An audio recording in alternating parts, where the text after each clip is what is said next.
Muraho neza bavandimwe dusangiye umwami wacu Yesu Kristo. Nongeye kubasuhuza ni Noblesse. Ku bantu bashobora kuba barumvise akaudio nohereje ubushize, akangaka kari buze gukomerezaho, ariko cyane kari buze kwibanda ku kubabwira abalarimu ni bantu ki, ndetse no kubabwira ministry dukora hano nk'aba Missionaire. Nihuse, abalarimu n'ubwoko bubeshejwe hanini n'ubworozi bw'inka n'ihene n'intama, ubuhinzi bw'amasaka bukaza ku mwanya wa kabiri. Kimwe n'ahandi hantu hirya no hino ku isi usanga harimo abakire mu balarimu, mbese abantu bafite inka nyinshi cyane, ugasanga harimo n'abakene. Ushobora gusanga hari umuntu ufite inka imwe cyangwa se umuntu ubayeho nta nka afite. Hirya y'ubutunzi cyangwa se y'ubworozi, ku bijyanye n'iterambere rindi risanzwe, usanga bakiri hasi cyane, mbese batuye ubuzima nyine bwo mu ishyamba, ndetse n'imyumvire yabo ku iterambere iracyari hasi. Nta maduka bagira hagati muri bo, usibye mu majyepfo y'ubu bwoko nyine bw'abalarimu hanyuramo umuhanda uhuza Juba na Kenya. Aho ngaho ugasanga hariho abanyamahanga bakeya nyine bakoraho. Hari agasenta harimo abanyamahanga bakeya bakoramo ubucuruzi, bacuruza imyenda, bagacuruza n'ibintu by'ibanze, wenda ibiryo, ifu, n'utundi tuntu, za biswi, ibintu nyine bikiri umunyu. Aho ngaho niho tubasha kugura umunyu, amasabune. Ariko abalarimu bahaturiye nyine kubera ko bashobora kubona access y'isukari mu buryo bworoshye kubera nyine uwo muhanda, usanga ahanini bo bari busy mu gukora kanyanga. Rero nkatwe dutuye mu majyaruguru, bidusaba byibuze nk'amasaha 6 kugira ngo ubashe kugera mu majyepfo. Aho ngaho ushobora kugura isukari, ushobora kugura umunyu, ushobora kugura isabune. Amasaha 6 yo kugenda n'amasaha 6 yo kugaruka, ni umwanya utari mutoya. Bityo usanga nyine abalarimu cyane cyane ba hano duturiye bakena isabune, bakena umunyu, bakena ibintu by'ibanze nyine byo mu rugo.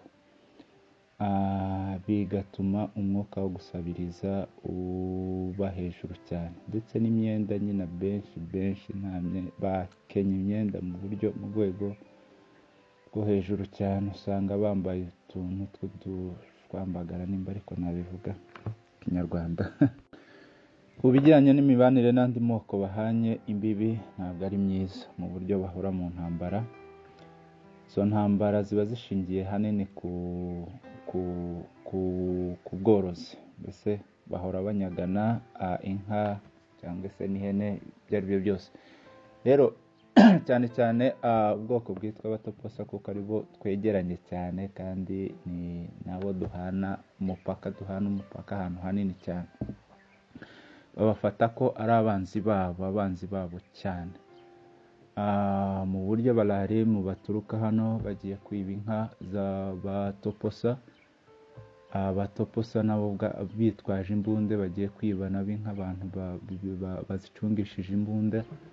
Aho ugasanga abantu benshi nyine barahatakariza ubuzima. Bwaca abatoposa nabo bakaza hano mu balarimu, mu buryo ugeraho ugasanga gutandukanya inka z'abatoposa n'iz'abalarimu. Inka za hano buri wese aba afite sign, barazotsa nyine kugira ngo runaka amenye iyi ni inka ye, undi amenye iyi ni iye, undi amenye iyi ni iye. Ziba zifite nyine ibimenyetso bitandukanye bijyanye n'imyotso. Mu buryo ki wenda nimba hari abalarimu bagiye kwiba inka mu batoposa cyangwa se kunyaga inka, bakagira inka bazanye, abatagiye bajya gushakamo ngo babonemo ko bashobora kubona za zindi zabo abatoposa bari baribye cyangwa se bari barabanyaze. N'ubwo buzima babayeho bugahitana, n'iyo mibereho igahitana ubuzima bw'abantu benshi bashoboka. Cyiyongeye kuri ibyo, usibye nyine iyo mirwano hagati yabo n'andi moko baturanye, ubwabo nabo hagati yabo usanga nyine bagenda bicanamo mu buryo nyine nabwo bukomeye cyane. Ahanini bitewe n'ubusinzi. Usanga umuntu kubera yasinze, kwica mugenzi we ni ikintu cyoroshye. Naho ugasanga membre cyangwa se famille ya wa wundi ya wa muntu wishwe nabo bagiye guhorera, ugasanga nuko babayeho baricana hagati yabo. Ugasanga abadamu benshi ni abapfakazi, nubwo abararima sinzi nimba navuga ngo bagira abapfakazi. Ni ukuvuga iyo umuntu apfuye yari afite abagore 3, 4, 5 uko baba bangana kose, bagenda babagabanya na bene wabo nyine. Ugasanga nyine umugore umwe yagiye kuri uyu mugabo, undi kuri uriya, undi kuri uriya. Ikindi kintu nabonye nyine numvaga challenginze nyine kidasanzwe, iyo umusore apfuye atarashaka ageze igihe cyo gushaka, baramushingira still. Ni ukuvuga baragenda bagaka umukobwa bakamuheza undi mugabo cyangwa se umusore sinzi, undi mugabo akamubyarira abana bakitirirwa wa wundi wapfuye, kugira ngo nyine izina rye rikomeze ryibukwe. Ariko usanga nyine abana benshi kugira ngo umenye umuntu ngo azi sekuruza wapi, ugerageje aragenda akagera ku gisekuruza cya 3, nabyo ndavuga ku bantu bakuru. Nubwo buzima babayeho mu ncamake, usanga nyine nta meaning yo kubaho. Nari mvuze sinzi nimba nabivuze, abagore bakunze kwiyahura n'abagabo bamwe na bamwe, ugasanga kubaho gutakaje meaning muri sosiyete. Ku bijyanye n'imyizerere yabo, nyekuki n'Imana bizera ko iriho, uburyo basenga hari igihe rimwe na rimwe, ntabwo ari buri munsi cyangwa se ntabwo ari buri cyumweru, abagabo runaka baragenda bakica ikimasa mu ishyamba, bakarya inyama n'ibiki byose, niho bakorera imihango yo gusenga nyine. Bagafata amayezi ya cya kimasa cyangwa se nimba ari n'inka, ariko ahanini cyane aba ari ibimasa, niyo bakoresha mu guhesha umugisha uwo muntu watanze icyo kimasa cyangwa se uwakisha. Nicyo gihe bagira nyine cyo gusenga. Ahubwo njyewe birabatangaza kumva ati se ko njyewe kubera iki nsenga buri gihe kubera iki? Ntabwo bumva meaning. Ikindi, umupfumu. Nyuma y'ayo masengesho nyine bakora, umupfumu bafata ko ariwo muntu uhugutse cyangwa se uwo twakwita impuguke mu kinyarwanda ku bijyanye no kumenya Imana, mu buryo mu gihe cy'ihinga cyangwa se iyo urwajije cyangwa se iyo ufite ibindi bintu ushaka kugeraho kumenya, n'abo mama twavuze bajya kwiba inka banyura ku mupfumu kugira ngo abashe kubabwira nyine uko bizagenda. Abo bose igihe cy'ihinga, new season n'igihe ugwajije n'igihe ufite ibindi bibazo, wifashisha umupfumu kugira ngo agufashe. Rero kubera hostility abararimo n'andi moko baturanye, no kuba nta communication iba hano, network, usanga imihango yabo barazwe na basekuruza igifite imbaraga, mbese icyo bita culture.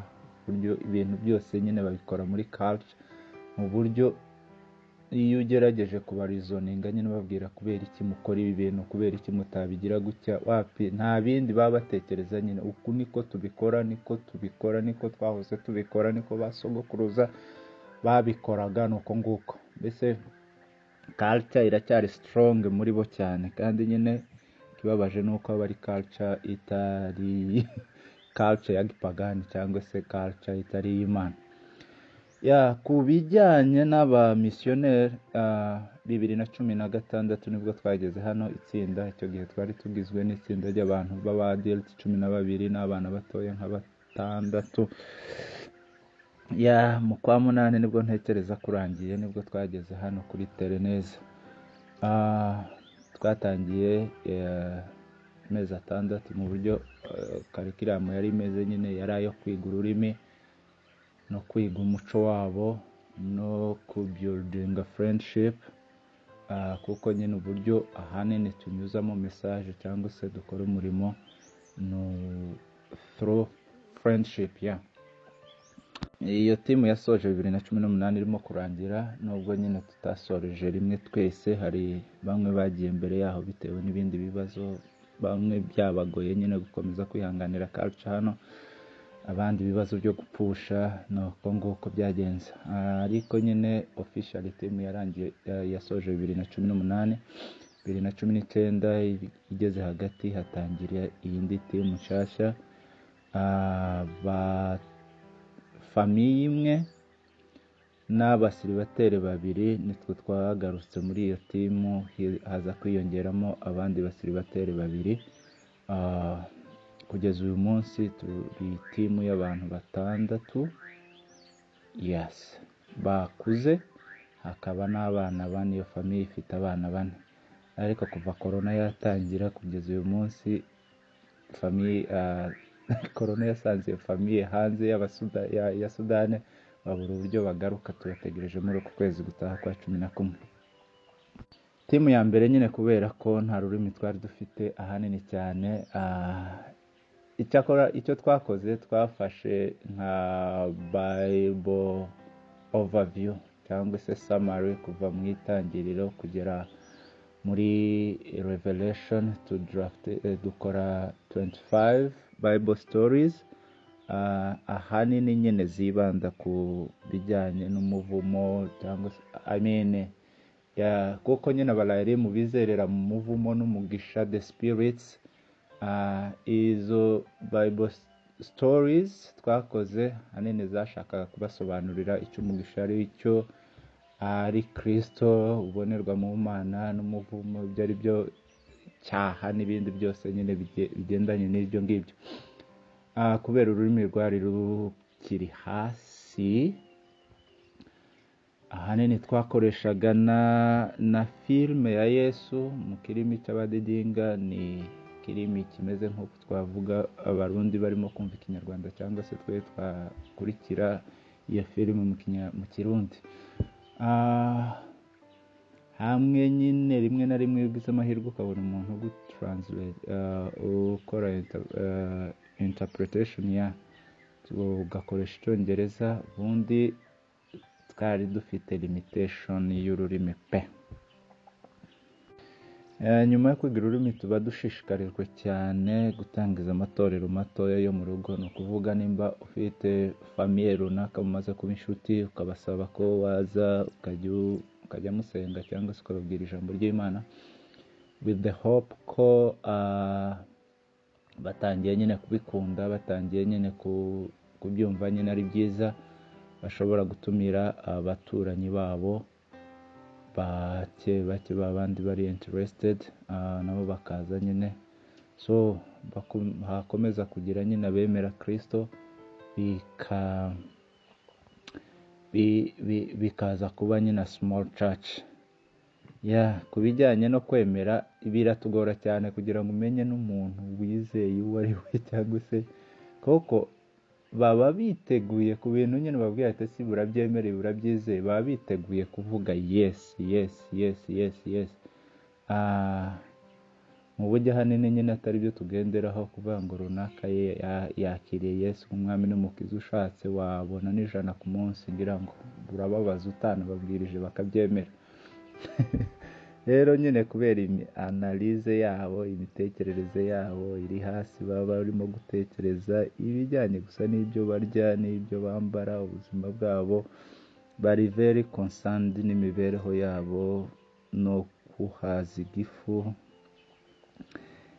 N'ibyo baba barimo kubahesha umugisha, barimo gukoresha amayezi, baba barimo kubabaza ati, baba barimo kuvuga ati baho, kubera nyine bafite ubwoba bwo kubaho. Baho cyangwa se gira ubukire, gira inka, gira abana, gira abagore, baho. N'igihe unamubabajije mbere na mbere, tese tugusengera iki,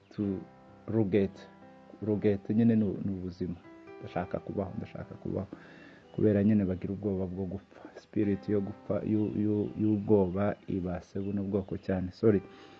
Ndimo kubivanga n'ibyo dukora, ariko nyine ibyo dukora muri rusange urebye ni ministry of presence.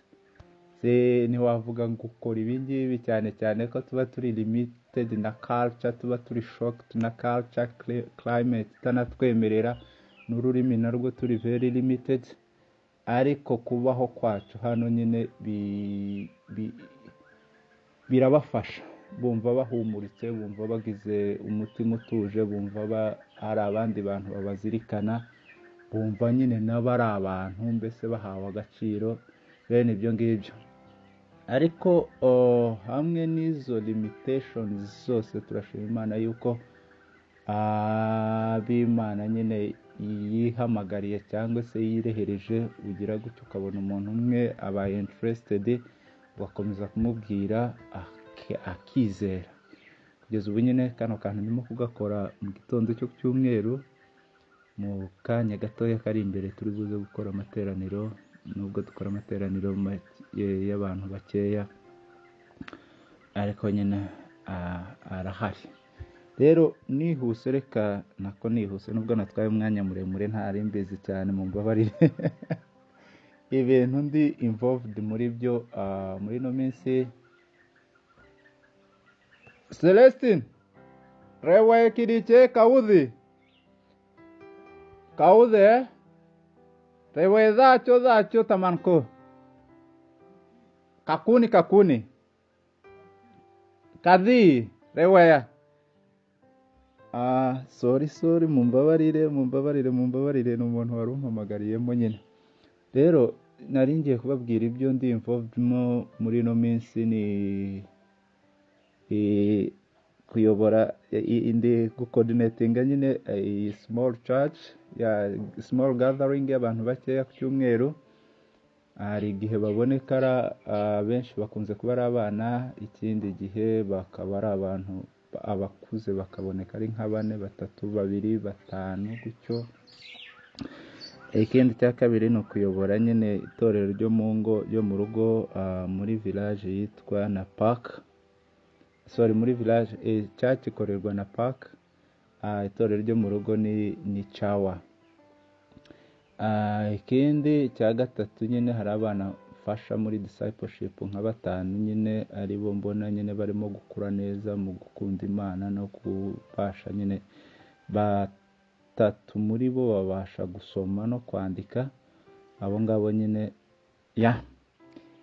nibo ndimo kubona barimo gukura, bashobora mu minsi iri imbere, baracyari batoya mu myaka, kuva ku myaka ni hagati y'imyaka 12 kugeza 16 wenda.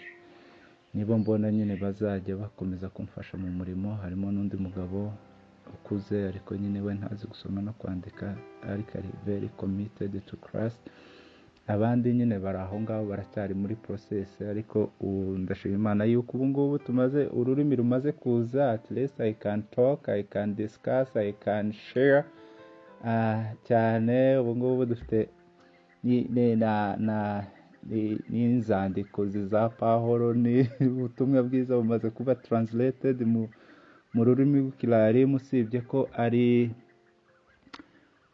ibitabo bikeya nyine, ntabwo biraba byose, ariko at least nkabona Abakorinto ba mbere n'Abakabiri, Abaroma turabafite, ibyakozwe n'intumwa.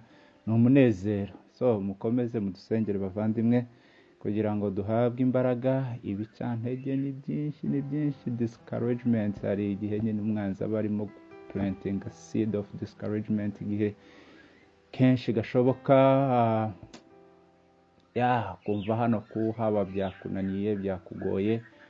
Ariko kandi iyo ugerageje iyo wibutse the why, iyo duhanze amaso Kristo, iyo turimo kubona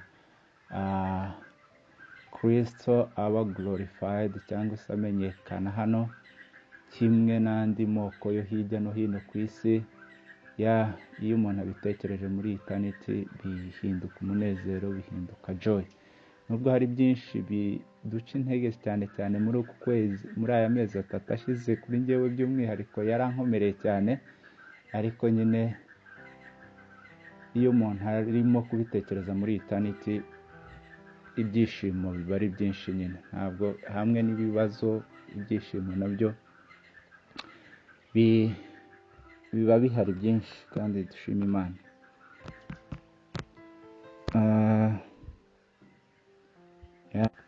bavandimwe murakoze ko mudusengera kandi ndizera ko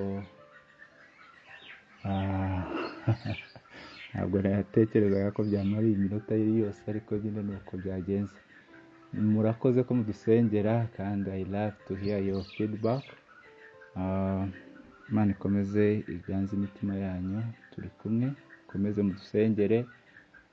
Financially we need your support, even no mu buryo nyine buri bwa keya, mwaduhamagara, mwatwandikira. We love to hear that you are with us. Imana yo mu ijuru ibahe umugisha, murakoze.